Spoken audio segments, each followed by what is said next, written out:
La relación entre Canadá, Estados Unidos y México es sumamente relevante por sus implicaciones políticas, económicas, migratorias, gubernamentales, de seguridad, etc.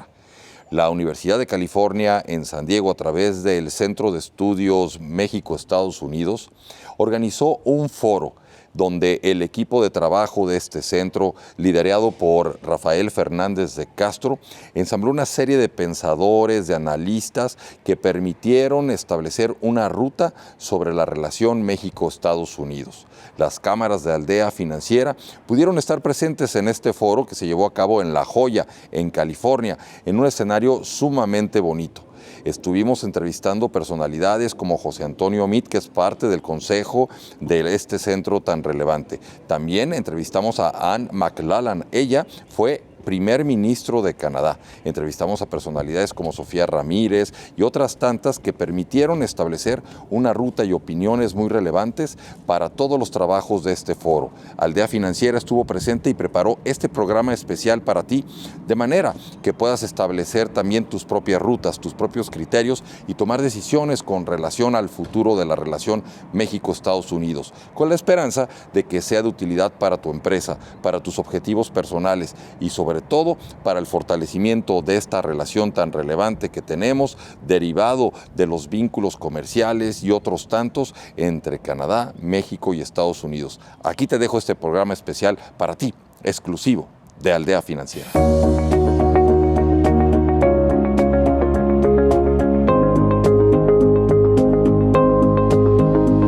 José Antonio, tus impresiones de este US-Mexico Forum, ¿cómo arranca? ¿Cuáles son las reflexiones iniciales? Mira, la verdad es que es un foro que lleva haciéndose 4 años y hace 4 años a lo mejor pensamos que entendíamos mucho de dónde estábamos y a dónde íbamos. Y yo creo que lo que ha venido pasando en México y en Estados Unidos nos hace replantearnos y repensarnos. Y este foro, su convocatoria, los paneles que se armaron son sin duda pues un gran momento, espacio y gente con quien reflexionar hacia adelante. ¿Qué tan importante es la participación de la sociedad civil y en este caso tu propia participación en el board de universidades como la Universidad de California en San Diego? La participación universitaria y su opinión es sumamente importante en esta época de contrastes. ¿Qué nos puedes comentar al respecto? Yo creo que se genera reflexión, opinión, pensamiento, análisis, pues una reflexión crítica de lo que está pasando y yo creo que es un semillero importante para ir generando opinión y sentido de dirección en términos de aportar para construir pues una región y una relación que es tan importante. Las reflexiones iniciales resultan algo preocupantes. ¿Qué de los temas que se han abordado hasta el momento consideras que son preocupantes o que se deben de hacer cosas al respecto? Mira, yo creo que una reflexión bien interesante sobre la evolución de las instituciones democráticas, sobre las que vale la pena estar atento en los dos lados de la frontera, pues muchas reflexiones naturalmente sobre la vinculación económica y el futuro de la integración. Y me parece que ambas, las instituciones que tienen que ver con la política y las que tienen que ver con el intercambio económico, pues son temas que al tiempo de reinventarse, pues nos obligan a estar pendientes y presentes en su reflexión, discusión, análisis y construcción. Y por último, ¿cuál sería tu reflexión para la gente que nos ve en Aldea Financiera? Un consejo financiero que les pudieras dar en esta época de incertidumbre y volatilidad. Pues yo creo que prudencia, cuidado, y yo creo que en general pues las épocas de incertidumbre pues sugieren que la mejor estrategia de cobertura es ser prudente y ser cuidadoso.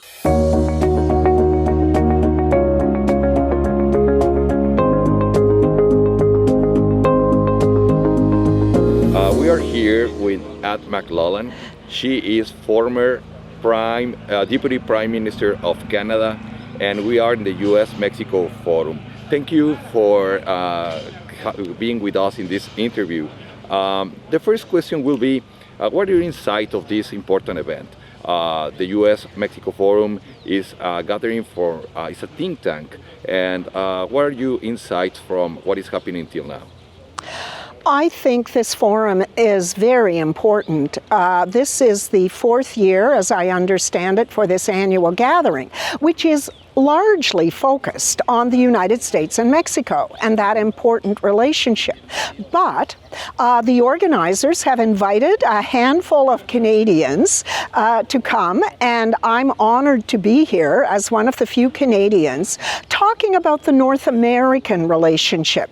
And I am one of those who believes that Canada actually needs to do more in partnership with Mexico, especially right now with everything that's happening in the United States. We see President Trump upsetting the world trading orders, right? Calling into question our commitment to free trade and globalization of trade. So I think this is a time for Canada and Mexico to work more closely together and understand that we both are under threat from what we see happening in the United States. We may very well take different positions on some issues, and that shouldn't be surprising. But I think that we have much more, Canada and Mexico have much more in common than we have difference. And we both live next door to the United States of America that has just turned our free trade agreement among the three countries upside down with the imposition of tariffs. So I think Canada and Mexico need to be sitting down and talking a lot to each other about are there shared approaches we can take to this situation. The renegotiation of the USMCA is going to start in early 2026. Well, Canada and Mexico should be talking now about what they would like to see, what the risks are, how they can work together as they have in the past. It doesn't mean that we won't have differences. We had differences during the last renegotiation of the free trade agreement. But at the end of the day, it is better that Canada and Mexico, in my opinion, better that we work together to try and seek an agreement for an integrated North America that continues to improve the quality of life for all our peoples. In your opinion, what will be a successful negotiation for the future of the three countries? Well, that's a tough question because the agreement has so many different parts. But I think at a minimum, it is getting rid of all these tariffs that President Trump has imposed. I think in Canada's and Mexico's case, it's ensuring that we continue to have an integrated auto industry. There's a high degree of integration in North America around auto parts manufacturing, the production of cars, and so on.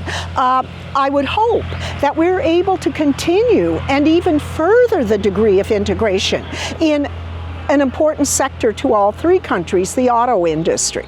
And then, of course, there are other areas such as energy, where I think we can hopefully work to a successful conclusion. And at least in Canada's case, help America understand that they get an awful lot of oil every day from Canada at a discounted price. So the renegotiation will be very complex. It would have been complex under a Democratic president.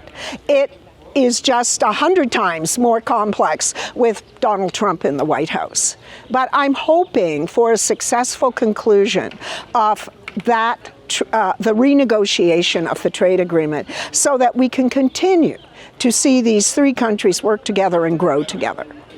We are a community of people that wants to improve their financial literacy and their personal finance. Do you have some advice that your experience have acquired in time that you can share with all the aldeanos, as we call them? Well, I think financial literacy is something that in all three countries we need to work on. And I see it depends where you enter that discussion. But I think we need to enter a discussion around financial literacy with our children, right? And we need to, throughout their education, help them become financially literate individuals, understanding how you produce wealth in a country, where the taxes go, why countries impose taxes, different kinds of taxes, what those taxes create in terms of education, healthcare, roads, pipelines, whatever it is. And I think with a financially literate population, then government actually is able to have a much more informed conversation about why government is doing a certain thing and not another thing, right?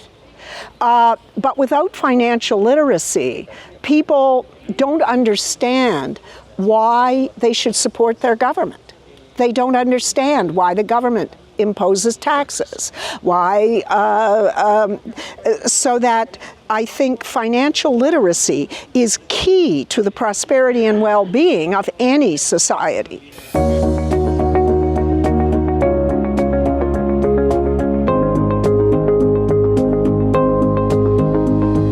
Estimado rector, pues gracias por concedernos esta entrevista. Y la primera pregunta sería, estamos en el foro México-Estados Unidos en la Universidad de California en San Diego. ¿Cuáles son tus primeras impresiones de lo que se ha venido discutiendo en este foro y sobre la importancia que tienen las relaciones entre México y Estados Unidos? Muchas gracias a ti, Roberto, por la invitación y primero también extenderte una felicitación por este podcast que me parece una gran iniciativa. Fíjate que mis primeras impresiones son muy positivas. Cuando revisaba toda la agenda de estos días, la verdad es que hay una alineación de primera, de gente que está en México, gente que está en Estados Unidos. Son distintos foros, pero la verdad es que prácticamente todos los panelistas son de muy buen nivel. Y me gusta mucho el enfoque del foro porque se toman temas, por ejemplo, económicos, temas políticos, temas que tienen que ver en también relación en empresas americanas y mexicanas. Y también hay un cierto aspecto que tiene que ver con el tema de la educación, que es más el tema que a mí me corresponde. Muy buenas las primeras impresiones. En el tema particular de la educación veo oportunidades enormes. De repente se habla mucho de qué va a pasar, digamos, con el gobierno actual de Estados Unidos de México. Ahí claramente hay cambios o hay políticas, pero la verdad es que la educación funciona en un sentido distinto.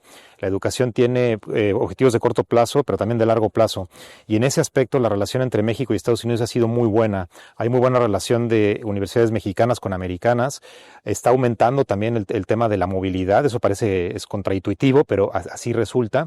Hay cada vez más alianzas entre ambos países en universidades y siento que la educación nos ofrece una carretera muy importante porque no solamente se trata pues, de más proyectos de investigación, de más proyectos de docencia, de más proyectos de movilidad, sino también se trata de que entre las universidades mexicanas y americanas creemos una cultura que vaya más en la línea del diálogo, una cultura que vaya más en la línea de la paz, una cultura que vaya más en la línea de buscar el cómo sí puede haber una relación de largo plazo y que de repente pasa un gobierno, pasa otro, pero esas relaciones, digamos, firmes y esa cultura unida entre instituciones americanas y mexicanas es una especie de aliento también de largo plazo en ese sentido, ¿no? La Universidad Panamericana tiene un rol muy importante en México en la formación de profesionistas. ¿Qué motiva que el día de hoy esté también participando en este foro la UP, que además tengo el privilegio de decir que es mi alma mater? Sí, por supuesto, sabemos que eres exalumno de la UP de Guadalajara, tenemos también campus en Aguascalientes, en Ciudad de México, y la Universidad Panamericana estableció una relación ya hace algún tiempo con la Universidad de California en San Diego, que es también sede justamente de este evento, y han surgido varios proyectos en conjunto. Por ejemplo, hemos tenido ya algún documento escrito que tiene que ver justamente con la educación que se ha hecho de manera conjunta. También Rafael Fernández de Castro estuvo hace poco en la Universidad Panamericana en una mesa panel y hemos ido organizando como distintas actividades. Y la verdad es que la Panamericana lo ve como un proyecto muy interesante y también de largo plazo. Nosotros tenemos una escuela de gobierno y economía en la UP que tiene, digamos, como un interés muy natural en estos temas. Pero por otra parte han surgido otros proyectos. Por ejemplo, nosotros también tenemos una escuela de medicina y aquí el sistema es muy fuerte, el tema de healthcare aquí en esta zona. Entonces también estamos viendo como alguna alianza. El chancellor de la Universidad de California en San Diego estuvo en México. También estuvo la Dean de Global Policy y también estuvo el propio Rafa Fernández. Entonces, digamos, han ido como surgiendo distintas iniciativas y la verdad es que la Panamericana lo ve con muy buenos ojos y pensamos que puede haber como muchos más proyectos de colaboración además de estos. Tenemos dentro de los aldeanos muchos anteriores alumnos o alumni de la universidad y algunos alumnos que en este momento están estudiando en el campus Guadalajara y en algunos otros campus, ¿qué mensaje les podría dirigir, rector, para estos tiempos de tanta volatilidad que estamos viviendo? Pues fíjate, justamente ayer tuvimos una cena con algunos exalumnos de la UP que viven en esta zona. Son muchísimos los exalumnos de la universidad y del IPADE que viven en la zona de California. Y para todos los exalumnos yo les diría que pues la Universidad Panamericana, ustedes lo saben muy bien, es una universidad de mucho prestigio, una universidad reconocida, una universidad que está creciendo, que ahora tiene también un nuevo campus en Bosque Real y que eso también está en una dimensión de crecimiento importante. Pero la verdad es que la mejor carta de presentación que tiene la Panamericana son sus egresados precisamente. Y cuando uno habla de prestigio, pues más bien es como ver el reflejo de egresados desempeñándose en el mundo, que lo están haciendo muy bien, que no solamente son muy buenos profesionistas, sino también buenas personas y que es todo un tema de proyecto integral. Entonces decirles sigan por ese camino y que nuestra mejor carta de presentación como universidad sin duda son nuestros egresados. Muchas gracias, rector. ¿Y algún mensaje final que quisieras comentar? Yo creo que hay que seguir cultivando estas relaciones internacionales, hay que seguir fomentando, digamos, como una cultura mucho más amplia que solamente relación entre gobiernos. O sea, yo creo que la agenda que pueda haber, por ejemplo, entre dos países, pero la agenda que puede haber de tantos temas, ¿no? O sea, de proyectos, de investigación, de colaboración, de relación entre empresas, o sea, hay una carretera que hay que fomentar en paralelo y que hay que seguir para adelante porque es esa relación entre estos dos países, pero sobre todo, digamos, lo que se juega a nivel global en cuanto a una cultura pues mucho más amplia, mucho más de largo plazo, mucho más colaborativa, me parece que eso depende de todos.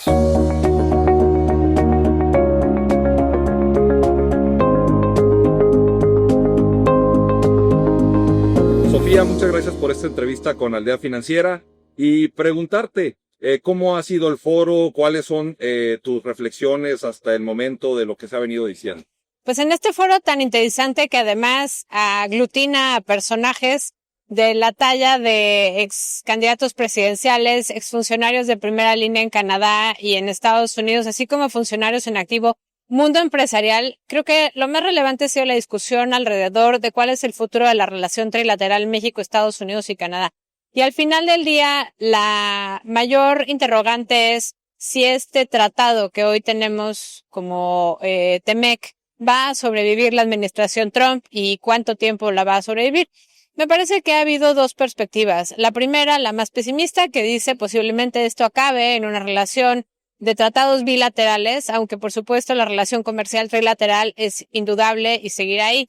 Sin embargo, hay una perspectiva también un poco más optimista, que es la que México Vamos comparte, que a pesar del camino empedrado que enfrenta ahorita el tratado México, Estados Unidos y Canadá, sí vamos a lograr una revisión exitosa en el sentido de las señales que ha estado enviando el gobierno de Donald Trump respecto al tipo de trato que se da a México en el contexto del tratado, pero también a Canadá. Y muy a pesar, digamos, de aquellos que buscan que se termine o que se renegocie, pues pareciera ser el caso contrario a lo que hemos visto. México sí ha obtenido beneficios directos, no solamente para el sector automotriz, sino también para otros sectores, aluminio, acero. Vaya, creo que es más que evidente que México y Estados Unidos tienen una compenetración muy importante en términos comerciales, en términos de producción. La producción de Estados Unidos está comprometida respecto a los insumos de México. Y me parece que México, como vamos, ha sido sumamente enfático en estar mencionando cuáles son los sectores de alta tecnología donde Estados Unidos realmente tiene que decidir si va a querer todavía las importaciones, el suministro de eléctricos, electrónicos, computadoras y sus segmentos de China o del resto de Asia, donde China tiene una gran influencia regional, o si lo va a querer obtener de México, que bueno, no solamente es la cercanía y la simpleza logística, a pesar de todos los rezagos que México puede tener en ese rubro, sino que también es la competitividad que ofrece el tener como segundo proveedor en estos rubros de alta tecnología a México. Entonces, claramente hay discusiones aledañas que se empalman, por ejemplo, el rol de la política en su conjunto o la inteligencia artificial en la producción. No podemos obviar esas discusiones, pero creo que en este momento, en general, bueno, se perciben claroscuros en el optimismo y el pesimismo respecto a la relación México, Estados Unidos y Canadá. Pareciera ser que el tema que más interesa es justamente el tema del tratado y, por supuesto, hay una beta de la calidad de la democracia, la calidad de las instituciones, que también preocupa en los tres países, sobre todo en Estados Unidos y en México, que bueno, tendremos que seguirla dando porque tú, mejor que nadie, Roberto, en Aldea Financiera, han puesto sobre la mesa la importancia de tener un poder judicial autónomo, pero también confiable, independiente, que sea el último paso en caso de una querella y que al final pues es el motor de la atracción de inversión al tener certeza jurídica. Entonces, sin certeza jurídica no hay inversión, sin inversión no hay crecimiento y sin crecimiento, bueno, pues la calidad del empleo y la calidad del ingreso de las familias se ven muy rápidamente deteriorados, como hemos estado viendo pues prácticamente ya en los últimos meses, con una destrucción de empleo formal en México y sin duda con una contracción del tamaño del mercado laboral en nuestro país. México, ¿cómo vamos? Es una gran pregunta. Ya has comentado algo al respecto, pero también se dice que se puede tener una contracción económica hacia futuro. En ese sentido, ¿cómo vamos? Pues mira, creo que es muy importante esto que mencionas, una contracción económica o por lo menos un estancamiento, que eso es lo que ya se observa en este primer trimestre del año.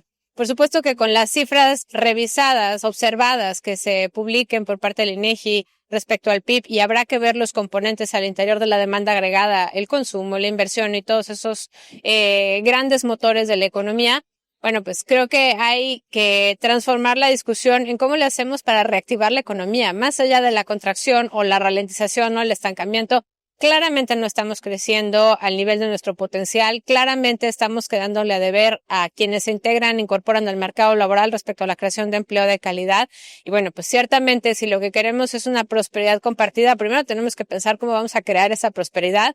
Y por supuesto, pensar cómo la vamos a compartir. Y creo que el empleo de calidad es uno de esos grandes rubros donde es ineludible el rol, digamos, del gobierno, del sector privado y del plan conjunto. Esperemos que para el Plan México tengamos mucho mayor labor, digamos, de creación de instituciones, de reguladores sólidos y, por supuesto, una vez más, de poder judicial confiable para que entonces sí se concreten las inversiones en los rubros como investigación y desarrollo, tengamos mayor aportación en lo que México le suma al valor agregado de lo que se exporta, los componentes nacionales, la satisfacción del consumo doméstico, todo eso tiene que ver con una coordinación muy importante entre la inversión privada y el gobierno, porque recordemos que en México no solo es que el 25% del PIB sea inversión, sino que el 90% de la inversión es privada. El rol del sector privado es muy, muy relevante para el crecimiento y sí, ciertamente no estamos en el mejor de los momentos en ese rubro, así que a trabajar, a crear mayor certeza jurídica, yo creo que ese sería el llamado al gobierno mexicano. Tengo el gusto de compartir asiento en el Comité Nacional de Estudios Económicos del IMEF, donde somos compañeros, y el tema de este año de la gestión del IMEF es educación financiera e inclusión. Desde la perspectiva de México, ¿cómo vamos? ¿Cómo está México en esos rubros, en la parte de inclusión también al sector pues, laboral de la población? ¿Qué nos puedes compartir? Porque además eres autora de la ponencia que está tratando este tema. Es correcto. A ver, creo que hay muchos temas que además intersectan justamente en el rol del sistema financiero. Uno de ellos es, por supuesto, la inclusión financiera. Claramente hay que pasar por la educación financiera, pero también cómo le hacemos para incorporar a el último eslabón de la cadena productiva, a los micronegocios, a los pequeños negocios dentro del sistema financiero con acceso al crédito y, bueno, la falta de colaterales que ello implica. Entonces, como puedes ver, en México es un país que sí ahorra y el chiste es que aprendamos a invertir muy rápidamente para que esa capacidad de emprendimiento que distingue a los mexicanos y a las mexicanas, pues justamente se pueda traducir en emprendimientos que sean productivos y que sean rentables en el mediano y largo plazo. Y yo creo que ahí la educación financiera es uno de esos grandes eslabones. El otro, bueno, está por verse con la firma de la ABM, Asociación de Bancos de México, con el gobierno federal para la incorporación de un mayor crédito otorgado a las pequeñas empresas. Y bueno, pues ahí podemos ver cómo si se incorpora a grandes públicos justamente dentro del sistema financiero para que de esa manera puedan invertir y tener un plan de negocio de mediano y largo plazo y que la vida promedio de las unidades económicas pues deje de ser de 1 o 2 años y pase a ser pues de 5 o más. Sofía Ramírez, directora de México, ¿cómo vamos? Muchas gracias por esta entrevista para Aldea Financiera. encantada de estar con ustedes y bueno, pues un saludo a la tribu de Aldea Financiera.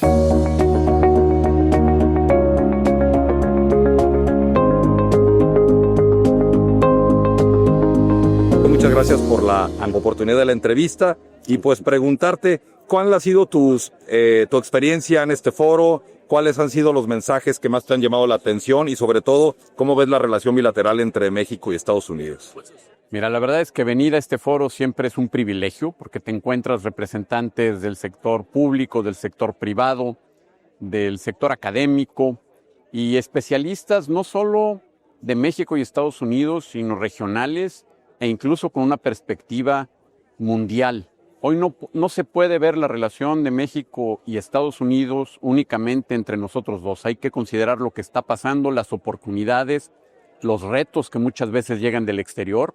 De lo que me ha gustado mucho en este foro es que estamos abordando en forma horizontal las principales temáticas que tienen que ver con la economía y el futuro de la relación de Norteamérica. Por ejemplo, temas económicos. Hemos hablado de lo que es la posible revisión del tratado ahora del TEMEC famoso. Hemos hablado de los tiempos, hemos hablado de oportunidades para incrementar flujos de bienes. Hemos tocado cómo va el tema de los servicios, de la economía, el tema migratorio, que es fundamental, en donde no solo se han planteado los retos, sino también algunas ideas sobre cómo avanzar, cómo transitar para que saquemos provecho, para que finalmente entre México y Estados Unidos pues podamos comenzar a hablar de temas más estructurales. Y así vamos a seguir el tema de geopolítica. Entonces, pues muy contento y me voy a México con ideas renovadas y con algunas oportunidades más concretas.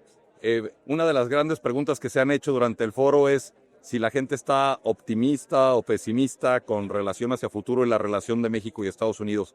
En tu caso, ¿cuál es esa óptica que tienes? Pues mira, no te voy a decir ni optimista ni pesimista, me voy realista. Creo que lo más importante del foro es que nos estamos abriendo y comentando en realidad, pues de forma directa y abordando la problemática, tratando de entender lo que está pasando en un lado y el otro de la frontera. Entonces, al hacerlo, creo que podemos encontrar áreas de oportunidad para que podamos avanzar. En el fondo yo soy optimista, pero creo que no podemos simplemente decir, bueno, soy optimista. Hay que trabajar, hay que sentarnos, industria privada, sector privado con gobierno, entre nosotros, buscar también qué podemos hacer con la academia. Y es un esfuerzo permanente en el que encuentro aquí mucho eco del lado americano por seguir estrechando lazos con todos estos sectores del lado mexicano. Y en ese sentido creo que si seguimos dialogando en este marco de realismo, porque a ver, no va a estar sencillo, ¿no? Claro. Y si se reabre pronto el tratado, si entramos a la revisión, pues seguirá la incertidumbre. Pero yo creo que lo que tenemos hoy construido entre los dos países es tan profundo. Es como lo que se dice mucho, no se puede deshacer los huevos revueltos, ¿no? Tenemos cadenas de producción integradas, tenemos procesos integrados, gente que va y cruza la frontera todos los días, y más bien hay que enfocarnos en cómo sacamos provecho como bloque comercial. Aquí yo también no dejaría de lado a Canadá. Creo que claro, Canadá juega un papel fundamental y complementa muy bien a México y Estados Unidos en varios sectores. Entonces soy optimista que podamos encontrar y llegar a un acuerdo en los puntos que han estado en la agenda, de forma tal que podamos voltear ahora sí al resto del mundo y pues seguir creciendo, seguir adoptando los cambios tecnológicos para ser la región más competitiva, seguir siendo el más competitivo. Volaris es un gran actor en la unión que existe entre los dos países, vinculando pasajeros, vinculando familias, negocios. ¿Cómo estás viendo desde Volaris las oportunidades que se han hablado en este foro y qué te llevas para futuro de la empresa? En efecto, Volaris, para compartir con tu audiencia, es la aerolínea más grande en términos de pasajeros movilizados en México. Y en Estados Unidos somos la segunda aerolínea extranjera más grande, que estamos presentes en más ciudades. Tenemos presencia en cerca de 25 ciudades. Fíjate, tan solo en California estamos presentes en 6 ciudades, ¿no? Y tenemos en efecto un papel muy importante al conectar las comunidades de ambos lados de la frontera. Cada año a nivel total, considerando Estados Unidos, México y Centro y Sudamérica, movemos 33 millones de pasajeros. Entonces, ya viendo la relación México-Estados Unidos, estamos sí trabajando con las autoridades de ambos lados de la frontera para buscar que esta incertidumbre que se ha vivido en los mercados pues no afecte al sector aéreo, y al revés, que se vea al sector aéreo como un mecanismo, una vía de transporte siempre legal de pasajeros entre ambos países. Obviamente, aquellos que se suben a Volaris son siempre pasajeros que cumplen con todos los requerimientos de ambos lados y cuentan con visa cuando se requiere visa u otros papeles. Entonces les llamamos los pasajeros que cumplen o pasajeros legales. Y en ese sentido estamos listos para seguir contribuyendo a que México y Estados Unidos se consoliden en esta relación que tenemos tan estrecha. En este momento, la situación con Estados Unidos ha generado cambios en el volumen de Volaris, o está generando alguna pausa en alguno de los planes que puedan tener. Mira, sí hemos visto un debilitamiento de la demanda, una disminución que creemos que tiene que ver con todo pues, el ruido que se ha generado desde principios de este año en los medios, el cambio en las políticas migratorias, tiene que ver con la narrativa en general que se difunde además abiertamente en redes, en México, en Estados Unidos y también que ha llegado a otros países, ¿no? Entonces creemos que la población latina establecida en Estados Unidos ha sido sensible a este cambio de señales y está a la expectativa, también dando seguimiento a la situación económica. El volar, la decisión de comprar un boleto de avión depende también de que haya la certidumbre de que la economía vaya bien, que mi bolsillo, digamos, esté bien, ¿no? Y ante la expectativa de disminución de actividad económica general ocasionada, entre otros, por el tema de los aranceles, ha habido cierta cautela que esperamos o consideramos que es temporal y esperamos que se restablezca próximamente en los siguientes meses para llegar a la normalidad. Pues Dionisio, muchísimas gracias por la oportunidad de esta entrevista. No sé si hay algún mensaje adicional que quieras agregar. No, muchas gracias. Simplemente seguir teniendo en mente que Norteamérica es la región más competitiva. Tenemos todo aquí para ser la número 1 a nivel mundial y pues creo que todos en los sectores que estemos, independientemente que sea privado, público o académico, tenemos que seguir viendo cómo fortalecemos el concepto regional, que además es un concepto que está sustentado en la complementariedad.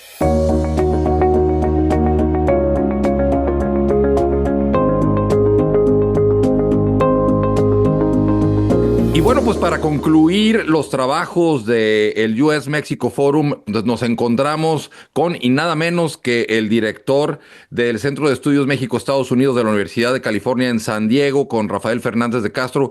Rafa, qué gusto tenerte, qué gusto que podamos hablar de las conclusiones del foro. ¿Qué te pareció? ¿Cuáles son tus pensamientos después de todas las discusiones, las reflexiones, el análisis de todas las grandes personalidades que participaron?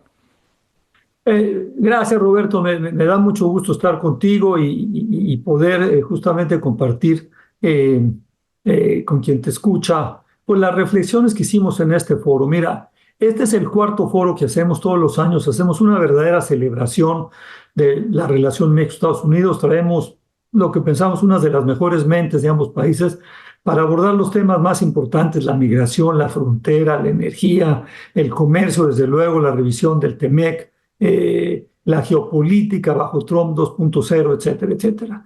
Y yo te diría que las conclusiones es que vivimos tiempos extraordinarios, que en Estados Unidos se viven tiempos de cambio muy, muy complicados. El presidente Trump fue electo justamente para cambiar las cosas, pero me parece que está exagerando. Me parece que sí, él tiene una mayoría en el Congreso, eh, pero está gobernando realmente sin ataduras y eso está haciendo que cambien muchas cosas. En las últimas semanas hemos visto incluso ataques a las universidades que no estaban en el escrito original de Trump. Hemos visto ataques a geopolíticos importantes como el quererse hacer de Groenlandia, como el quererse hacer de Canadá, Roberto, Sí, no caray. vayamos más lejos. Entonces, en fin, estamos bajo retos enormes y ahí la importancia es para México, también para los funcionarios de Estados Unidos y para los americanos, es cómo mantener la calma, cómo no entrar en modo pánico y cómo pues tratar de seguir avanzando en la relación bilateral porque nos conviene a estadounidenses y a mexicanos, porque estamos en un matrimonio por conveniencia. Y si no colaboramos en un país con el otro, la verdad es que no nos va a ir bien. Entonces, sí, las cosas muy difíciles, un Estados Unidos en extraordinario cambio, y me parece que el foro lo reflejó muy bien. Los retos enormes que tiene Estados Unidos, invitamos, y tú sabes que cerramos la parte interna con un juez de los Estados Unidos, un juez bastante liberal, Así pero lo es. interesante es que los Muy jueces en interesante. Estados Unidos, Roberto, están republicanos y demócratas, no están votando por Trump. Al contrario, fíjate qué interesante dato. El 70% de los jueces republicanos o que han puesto ahí algún presidente republicano han votado en contra de Trump y el 82% de los demócratas.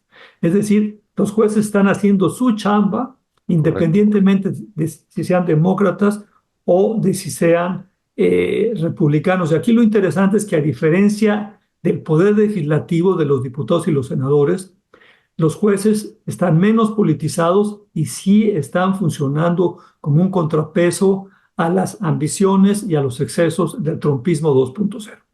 A mí me llamó mucho la atención dentro de las cosas que comentó el juez, pues las represalias y el miedo con que decía que este voto en contra de las iniciativas presidenciales pues está ocasionando entre los jueces y que hay algunos con miedo y que hay algunos que han tenido casos pues muy delicados de lo que ha sido pues alguna potencial represalia.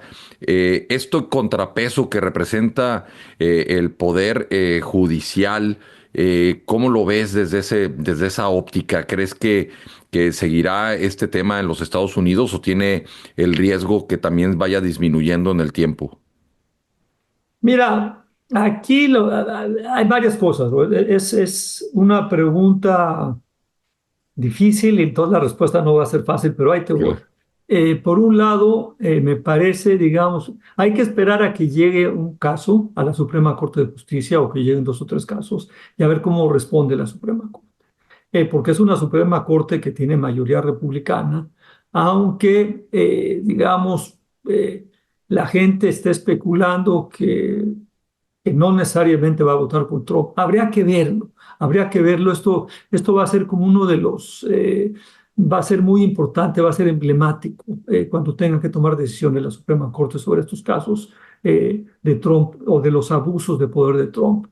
También algo muy importante es esperar a la elección de medio término de noviembre del 2026 y ver si sucede lo que siempre sucede en la elección de medio término, que es que el partido en la Casa Blanca pierde la elección, pierde al menos el control de una casa. Y si perdiera los republicanos, que nomás aventajan en la Cámara, nomás por 3 curules, tienen la mayoría de la Cámara de Representantes, de la Correcto. Cámara Baja. Entonces ahí se les puede voltear. En todo caso, yo te diría, estamos viviendo tiempos extraordinarios.